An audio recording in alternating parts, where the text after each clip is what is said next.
Arnold, t'as décidé de traîner dans un parc d'attractions, hein? Oh, on dirait que ce burrito n'était pas pour toi. Vite, trouve quelque chose à boire.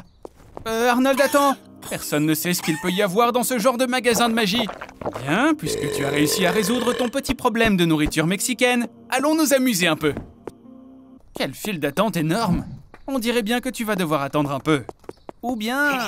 Arnold, ça n'est pas une bonne chose à faire. J'ai le sentiment que cette petite mamie mignonne a besoin de ton aide. Arnold, attention! Tu sais, Arnold, j'ai quand même décidé de venir à la morgue pour te dire mes derniers adieux et... Mon Dieu, mais tu es vivant! Non, tu as été ressuscité. Il semble que l'élixir que tu as bu ait fonctionné. Tu es maintenant immortel. Toutes mes félicitations, Arnold!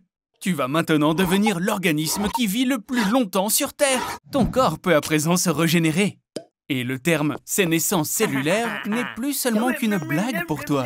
Bon, comment est-ce que tu vas utiliser ton immortalité? J'ai compris, tu vas traverser au feu rouge. Tripoter des filles au hasard. Ah, et tu vas aussi gagner le concours de sosie de Kenny McCormick. C'est vraiment ridicule. Tu as devant toi un nombre infini d'années. Et tu les gâches avec ça. Arnold, après tout, tu pourrais étudier tout ce qui existe dans le monde. Apprendre n'importe quel art martial. Et même tenter d'aller explorer et coloniser de nouvelles galaxies. Arnold, qu'est-ce que tu dirais d'arrêter un peu de perdre ton temps? Ok, alors peut-être que pendant 200 ans, tu vas faire du binge-watching et regarder toutes les séries qui existent sur Netflix. Je vois que tu t'ennuies un peu quand même. Et puis, ta maison a commencé à se dégrader sérieusement. Et tu es encore jeune. Il faut bien être conscient que l'un des inconvénients de l'immortalité, c'est que tu dois survivre à tous tes proches. De plus, le monde qui t'entoure évolue plutôt rapidement. Alors que toi, tu seras à la traîne du progrès. Et tu vas finir par te sentir superflu dans cette société. Tout ce qui te paraissait important pour toi autrefois va disparaître progressivement. Avec le temps, tout va cesser de te plaire et de te surprendre. Et la raison est très simple, parce que tu auras déjà tout vu. Tu vas devenir profondément déprimé. Désolé, mon ami, mais ça ne sert à rien. Arrête, Arnold, tu sais que tu es immortel. Arnold, allons voir un spectacle. Arnold? Oh, ok. Bon, je te laisse tranquille. Waouh! Félicitations, Arnold! Tu es mort et tu es allé au paradis? Arnold, fais la queue et attends que Saint-Pierre te laisse entrer. Oh! C'est pas cool, ça? Hé! Waouh! Regarde! C'est John Lennon? Oh, non, attends, c'est juste Jésus.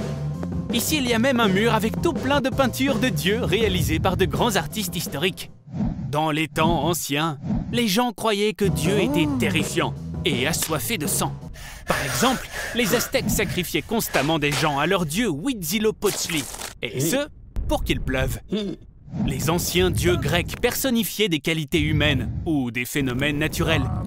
Malheureusement, Arnie, dans le paradis chrétien, contrairement au paradis musulman, tu n'auras pas droit à 72 vierges. Mais, hé, Arnie, regarde! Juste là, c'est John Lennon! Ou est-ce que c'était encore Jésus? Et le voici enfin! Il a beaucoup de noms. Le Créateur, Jéhovah, Adonai, Yahvé, Dieu. Oh, chut! Il dort! Tu ne devrais pas toucher à ses affaires, Arnie. Arnold, tu penses à quoi, là? Tu ne peux pas entrer là-dedans. Voici le centre de contrôle du monde entier. Ne touche à rien, Arnold! Oh, ça va pas être bon, ça. Au cours des derniers siècles, les croyances religieuses ont diminué dans le monde. Et Dieu, l'être le plus populaire au monde, a beaucoup de détracteurs. Ne t'avise pas de jouer à Dieu, Arnold! L'homme est tout simplement trop avide pour ce rôle. Il y a beaucoup d'autres exemples dans l'histoire. Et ils se sont tous très mal terminés. Arnold, arrête! C'est pas une blague, mon pote! Génial, maintenant tout va mal tourner. La foi version fanatique a toujours conduit à des guerres. Et maintenant, une croisade nucléaire a commencé. Arnold, arrête tout avant qu'il ne soit trop tard. Est-ce que tu m'écoutes au moins? Ouf, juste attends. Hé, Dieu, ne le prenez pas mal, mais Dieu merci, vous êtes là. Arnold, on dirait que c'est fini pour toi.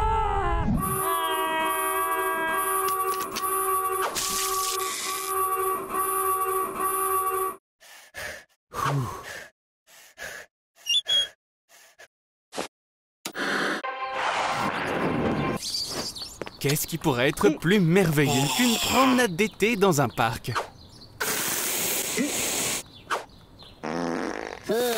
On ne choisit pas notre destin. C'est lui qui nous choisit. Arnold, attention! Wow, on dirait que quelqu'un a laissé des déchets radioactifs par ici. Hé, Arnold! Avec ça, on pourrait faire de toi un super-héros! Est-ce que tu savais que le Wolverine de Marvel devait à l'origine s'appeler Badgerman? Donc, dans ce cas, ça veut dire que tu pourrais être Beef Skunk Peckerman! Cool! C'est la première fois dans l'histoire qu'un super-héros a 3 super-pouvoirs! Mais tu n'es pas le seul à avoir des super-pouvoirs, Arnie! Par exemple, ce maître sabre japonais, Isao Machi. Il est capable de trancher une balle qui voyage à une vitesse de 320 km à l'heure. Slaviša Pajkić de Serbie peut carrément manipuler 20 000 volts d'électricité. Et il peut aussi faire cuire des aliments en faisant passer du courant électrique dans son corps. Wim Hof des Pays-Bas est capable de résister à des températures inférieures à 0 pendant des heures. Et il a même escaladé le mont Everest en caleçon. Et toi alors, Arnold? Waouh! Félicitations!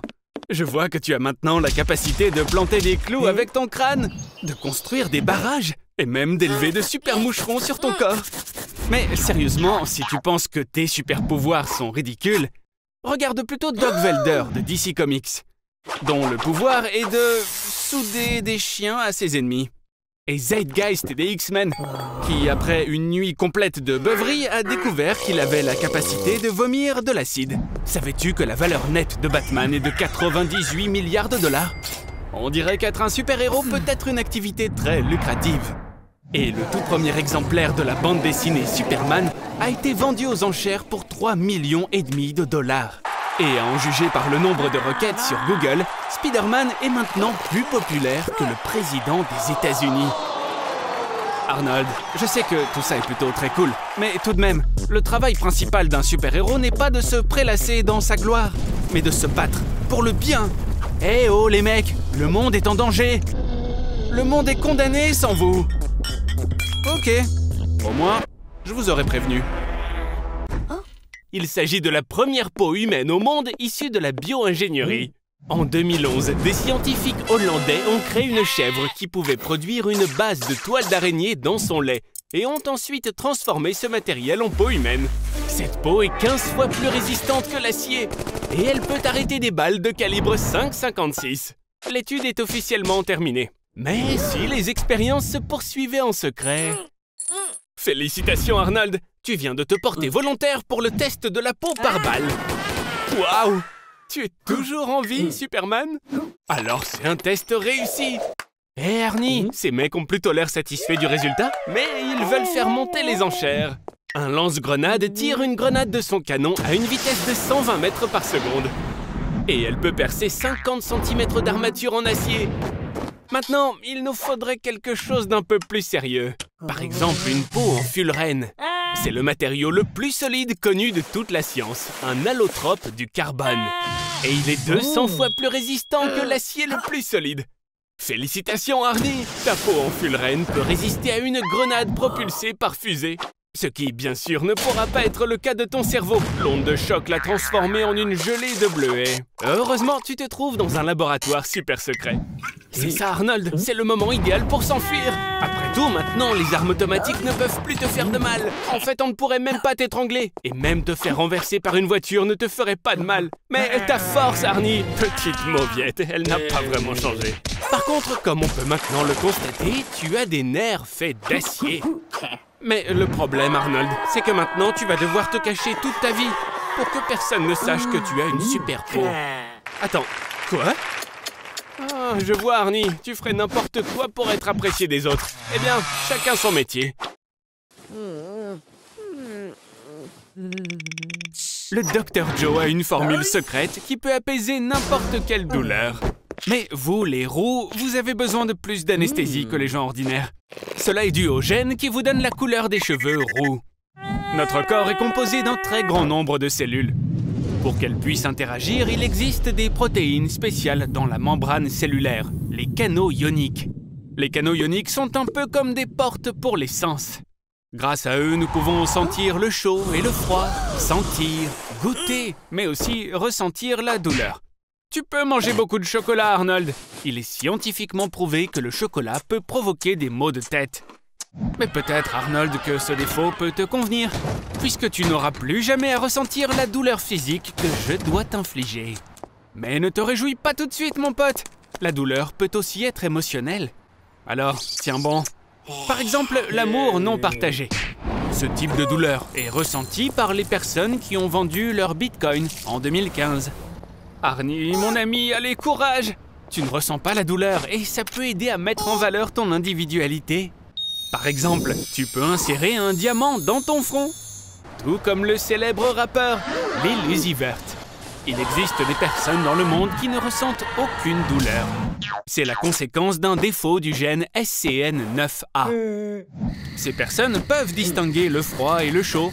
Elles sentent toucher, mais les signaux de douleur ne passent pas. Arnold, tu vas vraiment frapper le petit ami de ta gaille pour ce petit bisou. Rappelle-toi, Arnold, ne pas ressentir la douleur ne signifie pas être immortel. Maintenant, tu dois aller à l'hôpital immédiatement.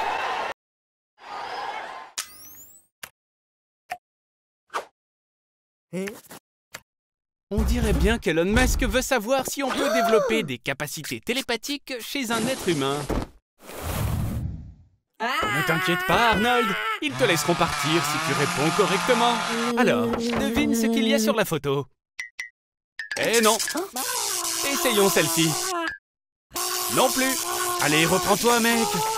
De telles expériences ont été menées dans les années 1950 aux États-Unis. Leur but était de développer des capacités paranormales chez les soldats, afin d'obtenir un avantage dans la guerre froide.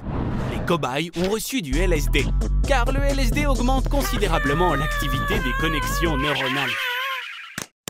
Arnold, je te l'ai déjà dit, ressaisis-toi. Même un rat apprend plus vite que toi. Bon, oui, c'est vrai, ce rat n'est pas tout à fait ordinaire. Il a une puce dans le cerveau. Les scientifiques ont prouvé la possibilité de transmettre des impulsions nerveuses à distance dès 2013. Les rats se trouvaient dans des villes différentes, mais ils ont agi ensemble grâce à des électrodes implantées dans leur cerveau et à Internet. On dirait qu'Elon Musk va essayer toutes les différentes façons de développer la télépathie sur toi. Et en même temps, bien sûr. Arnold, arrête-toi! Tu n'as pas encore maîtrisé tes nouvelles compétences, mon pote! La lecture dans les pensées a de nombreux avantages. Maintenant, les gens ne peuvent plus rien te cacher. Mais je dois te prévenir, tu n'aimeras pas forcément tout ce à quoi ils pensent, tu sais. Le bon côté des choses, dans une relation par exemple, tu peux immédiatement savoir si ton partenaire t'aime vraiment. Ou pas. Tu peux comprendre le langage des animaux aussi. Et tu peux trouver la personne qui te correspond le mieux.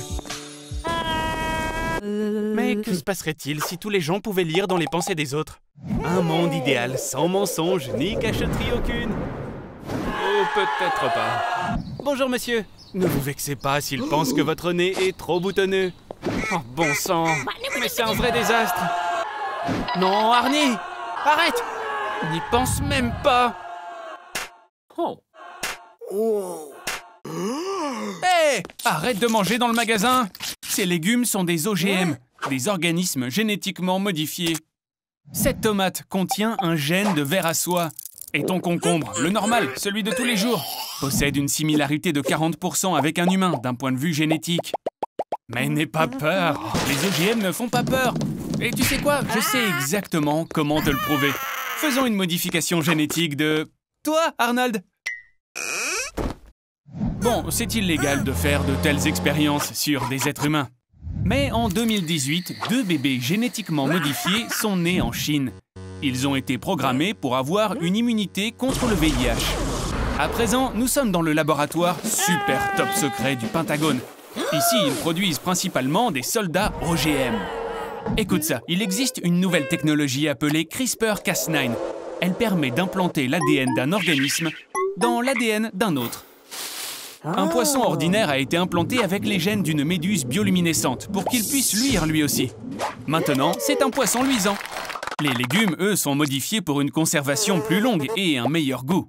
Mais et toi alors, Arnold? Est-ce que tu voudrais pas être plus grand? On peut utiliser le gène Michael Jordan? Et aussi, on pourrait t'enlever le gène de la transpiration, non? Pour que tu arrêtes de puer autant. Et... voici Arnold 2.0. Une nouvelle vie commence. Sans la sueur, les gens vont enfin s'asseoir à côté de toi dans le bus. Et maintenant, la grand-mère de ton voisin arrêtera enfin de t'appeler le petit roux vierge. Elle t'appellera simplement le roux vierge. Eh oui, le génie génétique n'est pas encore parfait, mais c'est l'avenir. Les bébés OGM sur mesure sont pour bientôt. Et il sera même possible de supprimer le gène de la cruauté chez les criminels. C'est un nouveau stade de l'évolution. Fais de beaux rêves, Arnold 2.0. Hé, qu'est-ce qui se passe? Arnold, t'aurais pas volé toutes les seringues du labo quand même? Quoi? Tu veux t'injecter le gène de la fraise? Et tout ça pour sentir bon? Et le gène d'un Welsh Corgi pour avoir des fesses parfaites? Oh non, ne fais pas ça, Arnold! Stop! J'ai construit une machine qui rend les choses invisibles pendant 24 heures. Il existe 3 approches de l'invisibilité. La première est la transparence parfaite.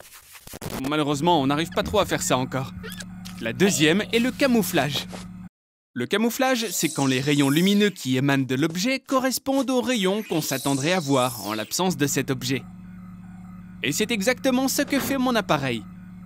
Enfin, la troisième et dernière approche est lorsqu'un objet est enveloppé dans un métamatériau.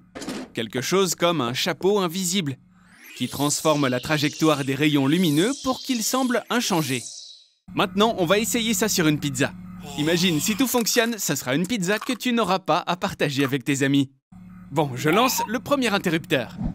Est-ce que tu savais que la première invisibilité tridimensionnelle a été réalisée par un groupe de l'Université de Californie à Berkeley? C'était en 2008. Ils ont créé un maillage de microfibres d'argent qui ne reflète ni n'absorbe les rayons lumineux. Par conséquent, l'œil ne voit que la lumière des objets situés derrière l'entité camouflée. Et maintenant, le deuxième interrupteur. Surtout ne bouge pas, Arnold. Attends, mais qu'est-ce que tu... Oh, t'es vraiment un imbécile. Je te mettrais bien une claque derrière la tête, mais... Bon sang, je sais même pas où tu es. Mets ce chapeau pour que je puisse te voir.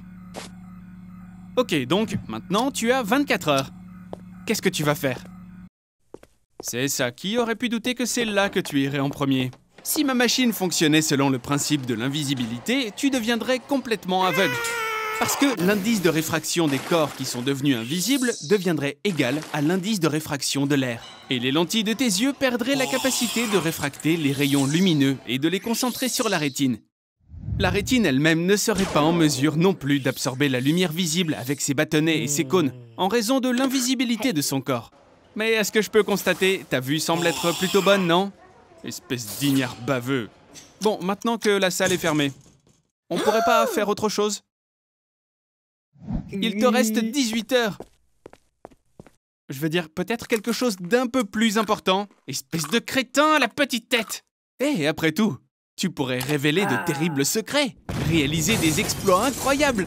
Tu pourrais même te frayer un chemin dans la fameuse zone 51. Bon, t'es pas dans la bonne région pour ça, mais peut-être que t'as d'autres idées? Tu penses quand même pas à aller voler ce truc? C'est une idée terrible, Arnold. Dans tous les cas, il te faut un plan. Bien sûr, grâce à l'invisibilité, tu pourras rester plus longtemps après la fermeture. Mais à ce moment-là, tu devras aussi contourner les gardes. Et tout autour du diamant, il y aura aussi des lasers. Et est-ce que tu sauras vraiment faire un triple saut périlleux, voler le diamant et quitter le musée dans la voiture qui apportera de nouvelles antiquités pour la prochaine exposition, exactement à 2 h du matin? Et même si c'est le cas, c'est vraiment une très mauvaise idée. Le musée ferme exactement dans 1 heure. Va te cacher et attends. Et enlève ton chapeau! Quelle tête de mouton! Prépare-toi, Arnold. L'essentiel, évidemment, c'est de ne pas se faire prendre par le garde. Arnold, c'est maintenant, vas-y! Oh, c'est pas possible. Tout ce que t'avais à faire, c'était un triple saut périlleux. Et t'as encore tout raté. Oh! Bon, maintenant, tu dois courir pour sauver ta vie, Arnold! La sortie est proche, c'est juste derrière. Allez, Arnold, vas-y, tu peux le faire! Oh mince, on dirait que le diamant que tu as volé est en fait une copie en verre. Et je dois dire que c'est une tournure plutôt malchanceuse des événements. Même si, pour être honnête, il est quand même assez logique que l'original soit conservé dans un coffre. Arnold, regarde! C'est toi! C'est celui du futur! Attends, Arnold! Il n'a pas besoin de tes vêtements, il a besoin de ton aide. C'est pour ça que tu pars dans le futur en l'an 2050. Oh là là, ça n'est pas vraiment le futur radieux auquel on pourrait s'attendre.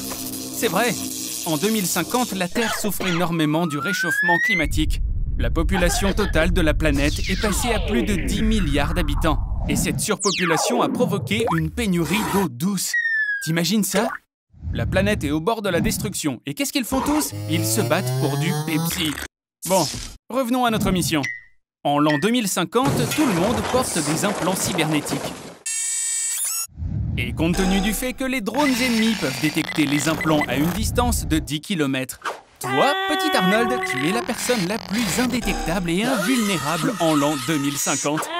Tu es celui qui va aider à changer le cours de la guerre. Soldats, rassemblez-vous. Et donc, Arnold, l'ennemi a été repéré au nord. Mais le chemin est bloqué par des canons électromagnétiques. À la place des classiques projectiles, il tire des impulsions électriques. Et la vitesse de ces impulsions dépasse les 7000 km/h. On doit trouver un abri. Dépêche-toi! Descends dans le métro!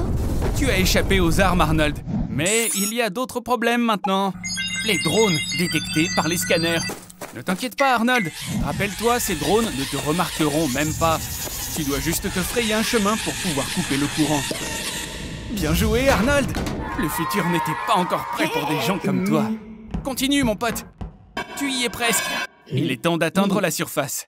Arnold, il y a beaucoup d'ennemis autour de nous. C'est ça, utilise l'exocombinaison. Avec ça, tu pourras devenir un super soldat. Et tu pourras parcourir de longues distances sans même te fatiguer. Et il y a encore mieux que ça, toute activité physique pourra devenir 20 fois plus facile qu'avant. Je vois qu'on ne peut plus t'arrêter maintenant, Arnold.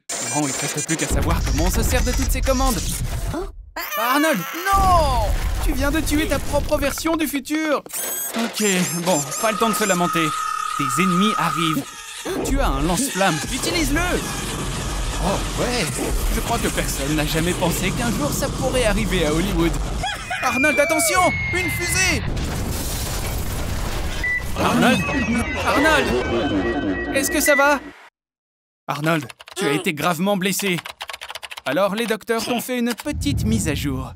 Tu es maintenant comme un sous-neuf. Mais il y a un tout petit problème. À présent, nous avons besoin d'un soldat sans implant. Et tu dois voyager dans le temps pour pouvoir le trouver. Et voici notre volontaire. Amène-le au portail.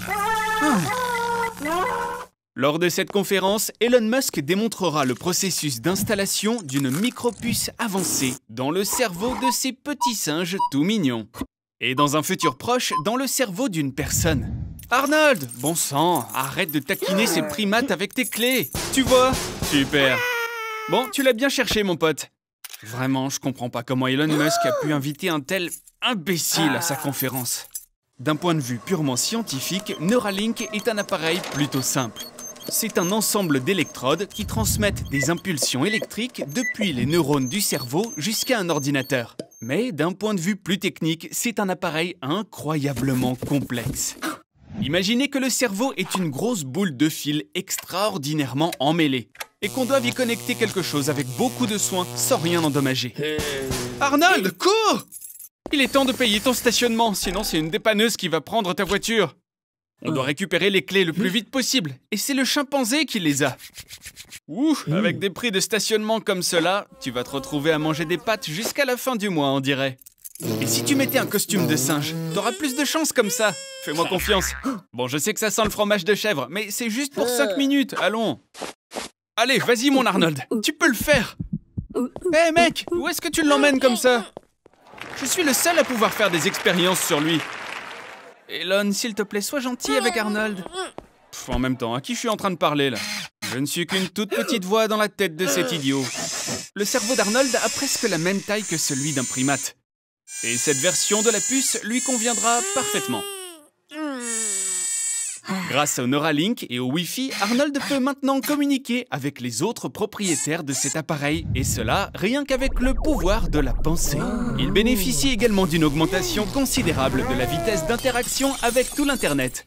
Arnold, allez, concentre-toi. Tu peux le faire. Télécharge le langage des signes des singes sur Internet.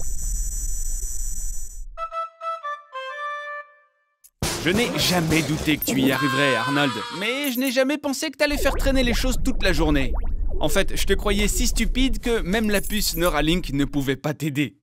Mais tu as juste oublié de l'allumer, espèce d'idiot. On dirait qu'il prépare encore quelque chose. Hé les mecs, vous allez essayer de rendre quelqu'un immortel ou quoi? Wow! C'est qui ça? Je suppose que ce type n'a aucune idée de ce qu'est la solitude. Je pense que nous avons trouvé l'homme qu'on recherche. J'ai vraiment hâte de découvrir la manière dont vous allez le rendre immortel. Transplanter l'ADN de Voorhees dans ce beau gosse est une excellente idée. D'un point de vue biologique, on peut tout à fait rendre une personne immortelle. Pour y parvenir, il suffit de supprimer de l'ADN la propension à vieillir et à souffrir de maladies.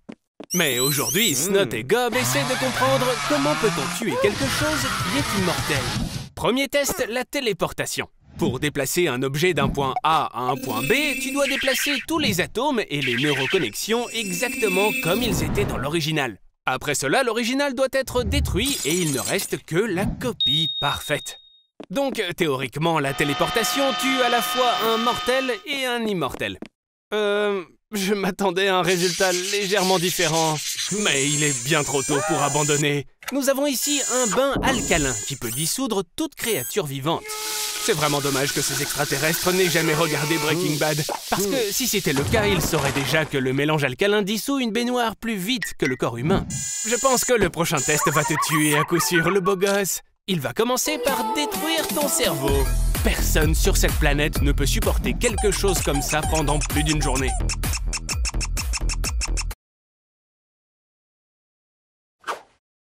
Tu es encore en vie? Ok. Bah, heureusement pour nous, Snot et Gob ont volé complètement par hasard cette énorme hachoir à viande hier.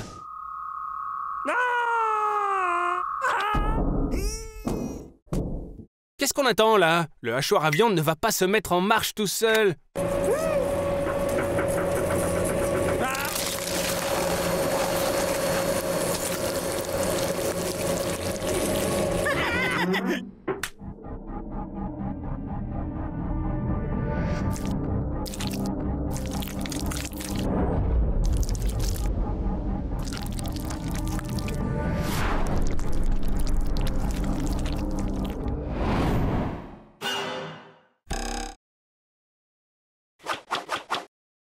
On dirait qu'il a perdu la mémoire.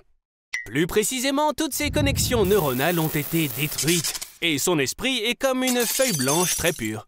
D'une certaine façon, nous l'avons tué. Et qu'allons-nous faire de cela maintenant? Je ne sais pas, mais ce sera quelque chose d'intéressant. Attendez une seconde. Pourquoi vous voudriez tuer un immortel? Vous voulez vous débarrasser de moi et reprendre mon émission? Mince, il est sur notre piste, il est temps de s'éclipser. Ça va aller. Nous allons créer notre propre émission.